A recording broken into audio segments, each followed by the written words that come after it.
if we just focus on the topic of recording fights,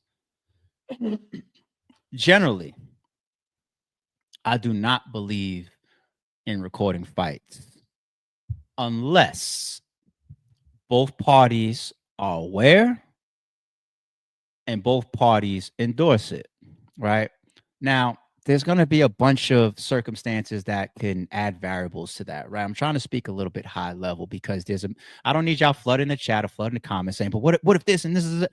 Trust me, I get it, people, right? I'm not stupid. But let's stick to just like a situated, organized, lined up fight, right?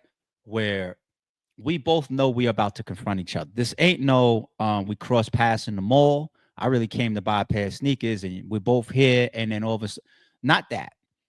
Orchestrated to some degree, whether a call got made, a text got made, hey, come down here, hey, meet up here, y'all both in the street, people around, all this, boom, boom, boom.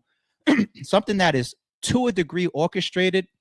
I don't believe in a camera being out unless the two people or the people involved are aware of it or want that to be the case, right? If you are still to record a situation like that, even without the people that are involved in the incident knowing, then you record it and it's for private, right? This is my position on it. This is my belief on it. Why would you have a recording and in private, right? It could be for somebody's safety. um uh in case I need to show somebody that I'm with what happened or this person on the side or whatever. I guess you can give me a million reasons to justify why you felt like recording something was for a form of safety. No different than a cop and his damn the camera on his chest, right? Or people get pulled over and they start recording because they don't know what's going to happen with the cop. There's justifications to recording something for possibly anything that could happen that could then fold into a form of safety or coverage. Okay. So I understand that. I understand that. They say there's recordings of China Mac and what's his name? The from the West Coast podcaster, AD. They say there's recordings of that. It never came out. I respect that. Somebody might have recorded it though in case there's any discrepancies of what if somebody gets into a fight, gets beat up, and then blames the person that organized it and says niggas jumped in, but nobody jumped in, right? So then footage like that, now I'm protecting my reputation. Yeah, I helped orchestrate this shit, but now you're blaming me because you got your ass whooped. There's footage. No, you didn't get jumped. Just because you got beat bad and everybody sees your face, no, you're not going to put that on my name that you got jumped. I got the footage. So I get it. I really do get it. But the part that I totally disagree with, and I think people need to reconsider, is if you're live. If you're live. If you're live, you don't know who's going to see that. If you record it, I can keep this in my possession. Only the person that I'm with or both parties or whoever that needs to see, I can show it in private, right? Whack 100 is still running around talking about swearing up and down allegedly that there's some wild tape of Nipsey Hussle, but we haven't seen it. Good. Keep it that way. Meaning that you can show it only to certain people, right? But when you're live, you know who can see it? Authorities. People that you don't want to see it. Strangers. Random people. And then to compound that, what also happens when it's live is you don't have the ability to go backwards. Okay.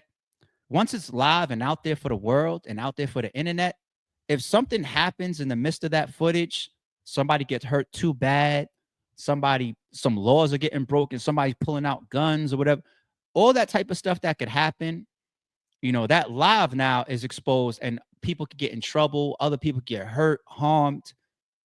I think people need to really consider that if you feel that there's a reason for, and there's a litany of them, to record a situation, justifiable.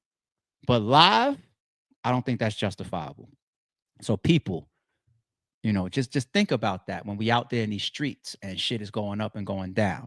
Just reconsider that. You know what I mean? Hopefully I'm putting that out there in a way where people could just understand the multiple perspectives of it and think to themselves like, all right, that makes sense. I get it. All right. We don't all have to be in our ego bag and argue about our past actions. Right. And this isn't calling out true foe.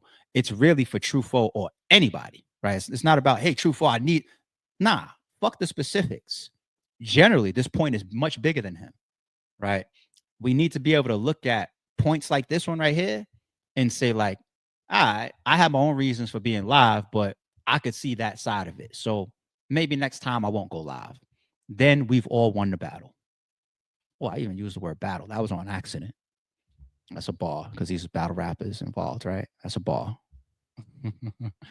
Jay, what up, girl? Says battle rap has drama every weekend. It's getting really unprofessional. What do you mean getting?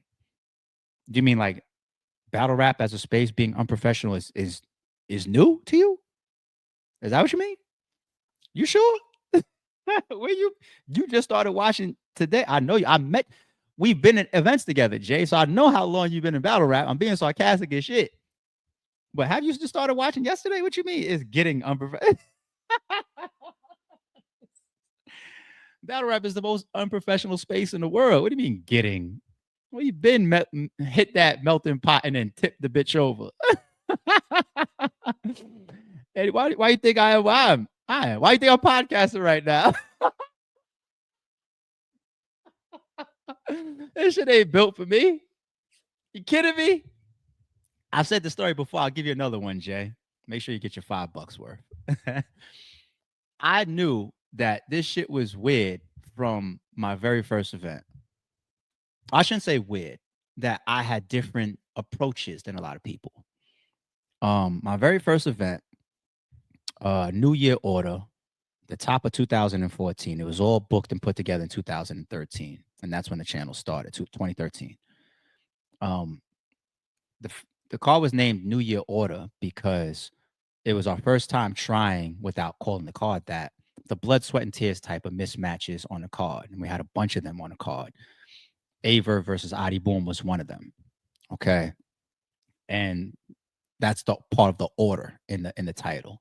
The new year was because it was the first event, battle rap event of the new year of 2014. So new year order, new time, new practices, new order. Get some order in these who's up and comer versus who's top tier. It doesn't matter to RBE. We don't care. We got a new concept we coming with.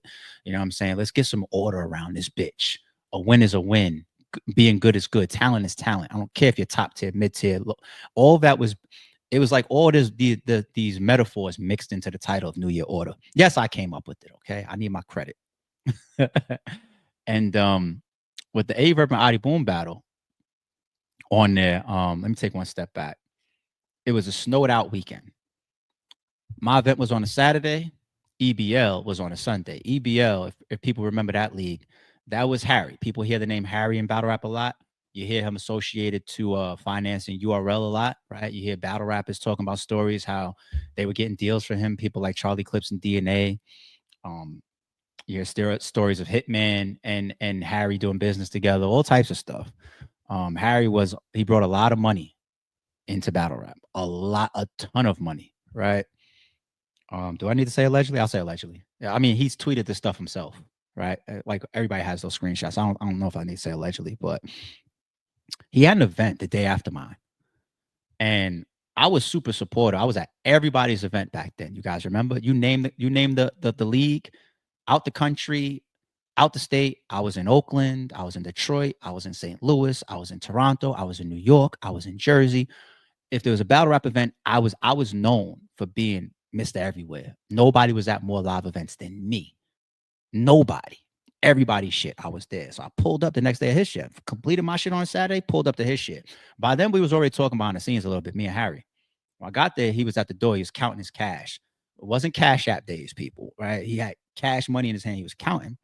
So I was like, yo, what's up, man? He's like, oh, it's our first time meeting in person. What's up, ARP? Nice to meet you. So I'm like, yeah, man, I had my event yesterday. He's like, how'd it go? I was like, there's snow. There's New York snow. It's like a mountain of snow outside and people's struggling to get around. I don't know how I got my whole card to the venue. Well, I can tell you, it's New York. It was at Club Drum.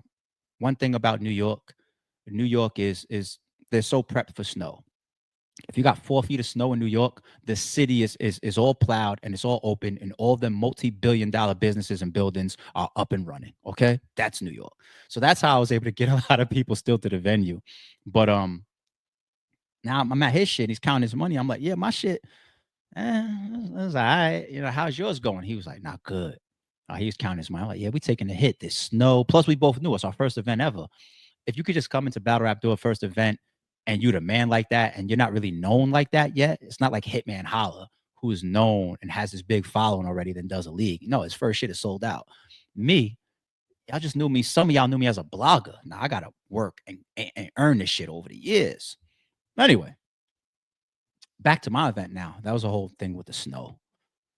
Um, Aye Verb walks in there and he taps me on the shoulder and he looking around because maybe there's like 70 people in the building at this point when he walks in, maybe around that. Club Drum holds up to like 350, 400 if you got people all the way back by the door that can't see. You know what I'm saying? It's not a big venue. And he walks in there, he's looking around, and he taps me. He's like, yo, am I still rapping? What he was asking me is, door money is a big part of battle rap at this time. That wasn't a pay-per-view event. People weren't frequently the pay-per-view wasn't a big thing back when I started. You made your money from door money and YouTube. And maybe if you had some merch, like shit like that for them, or sponsors. Like that was pay-per-view was not the biggest stream of revenue for battle rap then when I started. So he's like, yo, am I getting paid? And I'm just like, what do you mean? I really didn't understand this question. Now he's looking around and like, there's not enough people in this building to pay me, let alone the whole card. And I still didn't understand his question. I mean, I understood his question, but I didn't understand his question, if you know what I mean. I didn't understand his question because I'm just like, I signed a contract with you. I agreed to pay you XYZ. What makes you think that you did your job by being here as you were booked, would get up there and perform versus Adi Boom, and then not get your money because it didn't walk through the door? You know what happens then? It comes out of my pocket. Isn't that how that works when you have an agreement? Right? Bosses take losses. Bosses get paid last. Owners get paid last. Okay? I'm going to take an L today. Me and Shouter walked in that building knowing that we was taking an L. Even the pre-sales told us that. We knew. It's like, we about to lose like anywhere from like $5 to $8 grand today. We knew it before we got to the event. It was an investment. I was in investor mode, entrepreneurship mode, build mode, brick by brick mode. I was in. I knew I was taking an L, and I got there with everybody's money in hand. I was like, what? And the Verb remembers this. Ask him. I said, I turned it into like a sarcastic laugh between us. Like, what you mean? Hell yeah, you still performing. You and Boom's coming up next. Like, what are you talking about? I'll see you on stage. I didn't get it. So that was like, and I'm not saying that that's Verb's fault. Verb as an artist and a performer at that time, he could have been bumped into 20 different janky promoters by then. He could have, right? Who knows? But at my first event, that conversation between me and Aye Verb, and Aye Verb already was Aye Verb at that time. That conversation to me showed me that people don't think the way I think, or they have a different. Because to me, not just your business agreement is your business agreement, but your word is everything. Is everything. So that initial conversation between me and Verb also carries forward to show how much frustration I've had with so many battlers over the years that have broken contracts, that were pulled off of cards, that gave excuses, that did fuck shit or foul shit, whether it's my league or even other leagues. I just never was able to fully process, even though I was in the middle of the war of this shit. Like I'm fully entrenched in battle rap. Right? My league is one of them leagues. Fast forward. And I'm still like looking around like, how could we raise this shit to 10? And this is how y'all conduct yourself. Your dog ate your homework, you missed your flight, you got sick, you you canceled your card for a different opportunity or got offered more money or this and that. I never understood it. And to be 1000% honest, how at least 100 people in battle rap ain't get their head cracked behind the way that they move is a blessing. Is a blessing. When you come in this bitch as a league owner, and if you move the way I move, you have to make the decision: stay business or invoke street.